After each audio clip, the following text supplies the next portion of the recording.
जरूर पेश है कहानी।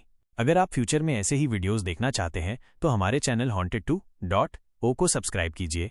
उत्तराखंड की पहाड़ियों में बसे एक छोटे से गांव कौड़िया का नाम शायद ही आपने सुना होगा। नक्शों पर इसका नाम धीरे धीरे मिट चुका है और स्थानीय लोग इसका नाम लेते वक्त भी नजरें झुका लेते हैं। यहाँ आने वाले लोगों की गिनती उंगलियों पर होती है और जाने वालों की वो कभी गिने ही नहीं जा सके।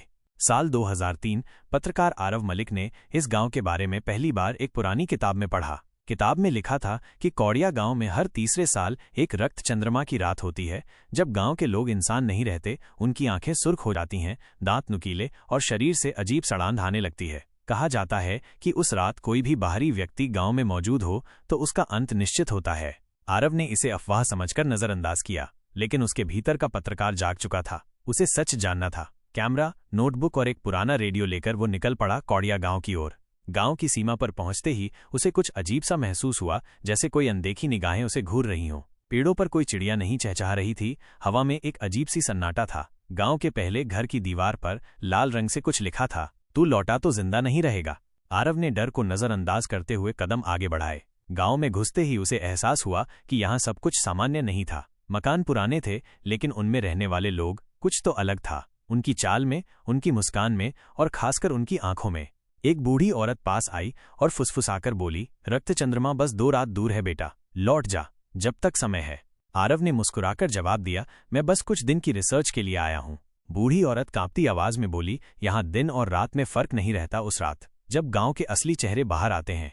आरव को अब यह एक साधारण रहस्य नहीं लगा। वो जिस खतरनाक सच्चाई के करीब जा रहा था, शायद उससे लौट पाना अब उसके बस में नहीं था। गांव में आरव की मौजूदगी दिन की रोशनी में शायद सामान्य लग रही थी, लेकिन जैसे जैसे सूरज पहाड़ियों के पीछे छिपने लगा, कौड़िया गांव की हवा में एक अजीब खिंचाव महसूस होने लगा। हर दरवाजा बंद हो रहा था, खिड़कियां ढक दी गईं। बच्चे जिन्हें दिन में बाहर खेलते देखा गया था, अब कहीं नजर नहीं आ रहे थे। आरव अपने कैमरे के साथ गांव के बीचों बीच स्थित पुराने कुएं की ओर बढ़ा, जिसे स्थानीय लोग शापित जल कहते थे। उसके मुताबिक जो भी इस कुएं में झांकता है, उसे अतीत की परछाइयां घेर लेती हैं। कुएं के पास एक लकड़ी की पट्टी लगी थी, जिस पर कुछ उखड़े हुए अक्षरों में लिखा था, ये जल नहीं, आत्माओं की गहराई है। आरव ने कैमरा सेट किया और कुएं के भीतर झांकने ही वाला था कि अचानक पीछे से किसी ने उसका कंधा पकड़ा। कुएं में मत झांको, धीमी लेकिन सख्त आवाज थी। वो गांव का एक नौजवान था, नाम था रघुबर। पतला दुबला, आंखें गहरी और हर वक्त इधर उधर देखते हुए। आरव ने सवाल किया, क्यों नहीं, क्या डर है कुएं से? रघुबर ने सिर झुकाकर कहा, यहाँ हर चीज डर से जुड़ी है साहब, कुआं, ये गांव और हम सब भी। आरव की जिज्ञासा बढ़ती जा रही थी। उसने रघुबर से गांव के इतिहास के बारे में जानना चाहा।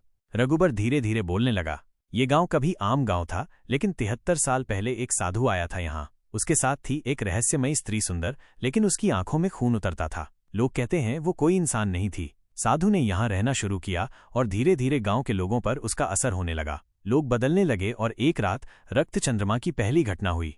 उस रात पूरे गांव में कत्लेआम हुआ। इंसानों ने इंसानों को फाड़ खाया और जो मरे वो दोबारा उठे, पिशाच बनकर।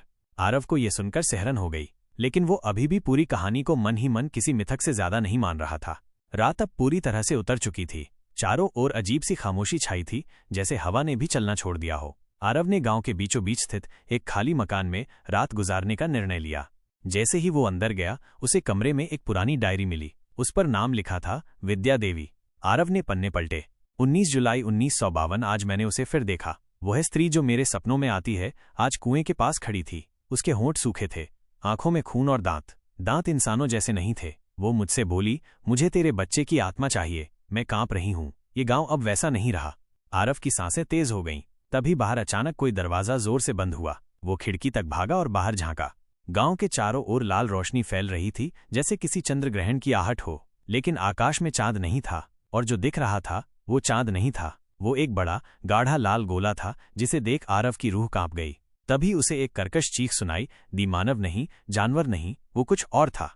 डायरी का एक पन्ना हवा से पलटा और वहां लिखा था, तीसरी रात को जो बचेगा वो पिशाच बनेगा, और जो मरेगा उसकी आत्मा इस जमीन में दफन नहीं होगी।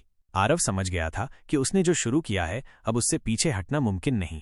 वो अब इस गांव का हिस्सा बन चुका था।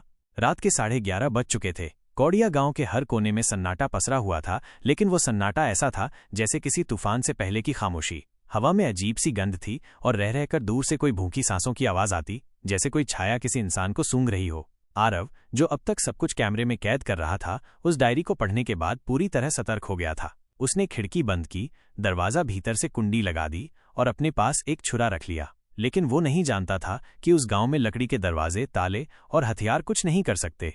रात के 12 बजे एक जोरदार आहट से उसकी नींद टूटी। वो पसीने पसीने था। जैसे ही उसने नजर उठाई, खिड़की के शीशे पर कुछ चिपका हुआ था। उसने पास जाकर देखा, एक चेहरा, आंखें सुर्ख, दांत लंबे और होठों पर खून के निशान। वो चेहरा अचानक गायब हो गया। आरव का दिल बुरी तरह धड़कने लगा। अचानक घर के पिछले हिस्से से दरवाजा खुद ब खुद खुलने की आवाज आई। वो छुरा लेकर वहां पहुंचा और देखा, दरवाजा खुला पड़ा था, लेकिन बाहर कोई नहीं था। वो झिझकता हुआ बाहर निकला, कैमरा चालू किया और पीछे की गलियों में चल पड़ा। गांव अब वैसा नहीं रहा। हर मकान से एक एक परछाई बाहर आ रही थी, लोगों की नहीं, इंसानों की भी नहीं। पिशाच। उनके चेहरे पहचानने लायक नहीं थे। वो वही गांव वाले थे जिन्हें दिन में देखा गया था, लेकिन अब उनकी चाल घसीटती हुई, आंखें न चमकती हुई बल्कि जलती हुई लग रही थीं। एक पिशाच ने किसी घर के सामने खड़े एक बकरी को उठाकर 2 टुकड़े कर दिए और लहू को चाटते हुए बोला, औरतों का खून मीठा होता है, मर्दों का कड़ा। आरव की सांसें रुक गईं। वो चुपचाप अंधेरे में छिप गया और कैमरे में सब कुछ रिकॉर्ड करने लगा। तभी एक पिशाच की नजर उस पर पड़ गई। ताजा गोश्त। पिशाच गुर्राया। आरव भागा। अंधी गलियों से होता हुआ वो मंदिर के खंडहर में जा पहुंचा। वहां किसी ने उसका हाथ पकड़ा। इधर वो रघुबर था। रघुबर उसे एक तहखाने की ओर ले गया, जहां कुछ और गांव वाले छिपे हुए थे, सिर्फ वे लोग जो अभी तक बदले नहीं थे। उनमें एक बुजुर्ग औरत भी थी, वही जिसने पहले दिन चेतावनी दी थी। उसने कहा, अब पहली रात शुरू हो गई है। 3 रातें हैं रक्त चंद्रमा की और हर रात का एक नियम है। आरव ने पूछा, नियम? बुजुर्ग बोली, पहली रात शिकार शुरू होता है, दूसरी रात परिवर्तन, तीसरी रात विलय। अगर तुम तीनों रातें बच गए तो आत्मा गांव से बाहर जा सकती है, लेकिन अगर एक बार भी कट गए तो पिशाच बनना तय है। आरव का चेहरा पीला पड़ गया। तभी तहखाने की दीवार पर किसी के पंजे की खरोंचें दिखीं। किसी ने दरवाजे को नोच दिया था। वे जान चुके थे कि वहां इंसान छिपे हैं। रघुबर ने चुपचाप सबको हथियार दिए, कुदाल, दरांती और एक बोतल में भरा गंगा जल, जिसे उन्होंने सुरक्षा के लिए रखा था। बाहर से अब जमीन कांपने लगी थी। पिशाचों की फौज उस मंदिर की ओर बढ़ रही थी। आरव ने कैमरा अपने सीने से कसकर बांधा और चुपचाप फुसफुसाया, अगर मैं मरा भी तो सच्चाई सबके सामने आएगी। मंदिर के पत्थरों पर अब पहला हमला हुआ। पत्थर उखड़ रहे थे। चीखें, गुर्राहटें और डर की कंपकंपी सब कुछ मिलकर एक नर्क का रूप ले चुकी थी। और पहली रात अभी खत्म नहीं हुई थी। पहली रात के अंत तक मंदिर का तहखाना टूट चुका था। जमीन पर गिरे पत्थरों के बीच गांव के 3 लोग मारे गए। पिशाच चले गए थे, लेकिन उन्होंने कुछ नहीं कहा, बस एक चेतावनी छोड़ गए, दूसरी रात को तुम्हारा लहू मीठा लगेगा। आरव की आंखें सूजी हुई थीं। उसने न सिर्फ मौत को करीब से देखा, बल्कि कैमरे में जो कैद किया वो अब तक की सबसे भयावह चीज थी। रघुबर ने लाशों को जलाया, क्योंकि यदि उन्हें जमीन में दफनाया गया तो वे अगली रात वापस उठ खड़े होंगे। सुबह की रोशनी डर को थोड़ी देर के लिए पीछे धकेल देती थी, लेकिन कौड़िया गांव में सूरज भी अब डर के साये में निकलता था। आरव अब खुद को बदलता महसूस कर रहा था। उसके सिर में तेज दर्द था, आंखों में जलन और रात की घटनाओं की धुंधली यादें। पर सबसे अजीब बात यह थी कि उसे अब इंसानों की सांसें तेज महसूस हो रही थीं, जैसे वो उन्हें सुन सकता हो। बुजुर्ग महिला ने उसे पास बुलाया और कहा, अगर किसी इंसान को पिशाच खरोंच दे तो वो अगले 24 घंटे में खुद भी बदलने लगता है। आरव चौंका, तो क्या मैं? रघुबर ने उसकी गर्दन पर देखा। एक छोटी सी खरोंच थी, लेकिन गहराई थी नहीं। ये खरोंच नहीं, परछाई है। बुजुर्ग बोली, पर तुम्हें आज रात शुद्धि स्नान करना होगा, वरना तुम बदल जाओगे। आरव ने कैमरे को देखा। वहां उस खरोंच को पिशाच के नाखून ने छुआ था, और जब उसने फुटेज रिवाइंड की तो देखा कि उस पिशाच की आंखें इंसान जैसी थीं। वो वही औरत थी जो पहली रात उसकी खिड़की के बाहर दिखी थी, विद्या देवी, डायरी की लेखिका, जो अब पिशाच बन चुकी थी। दूसरी रात शुरू होते ही गांव में भूकंप जैसी आवाजें उठने लगीं। जमीन फट रही थी और पिशाच अब हवाओं में उड़ते दिख रहे थे। लेकिन सबसे खतरनाक बात थी, अब वे बोलने लगे थे। आरव। कई आवाजें एक साथ उसकी आत्मा तक को कंपा गईं। तुम हमारे हो, तुमने खून देखा है, अब उसे चखोगे। उसके कानों से खून निकलने लगा। वो भागता गया मंदिर से दूर, जंगल की ओर, जहां उसे ले जाया गया शुद्धि स्नान के लिए। एक पवित्र जलधारा थी, छोटा झरना जिसे विचित्र गंगा कहा जाता था। वहां पहुंचते ही आरव ने देखा, पिशाचों की परछाइयां वहां नहीं आ पा रही थीं। रघुबर बोला, यहां सिर्फ 1 घंटे का समय है। ये जल तुम्हारे शरीर से वो छाया निकाल देगा जो तुझे खींच रही है।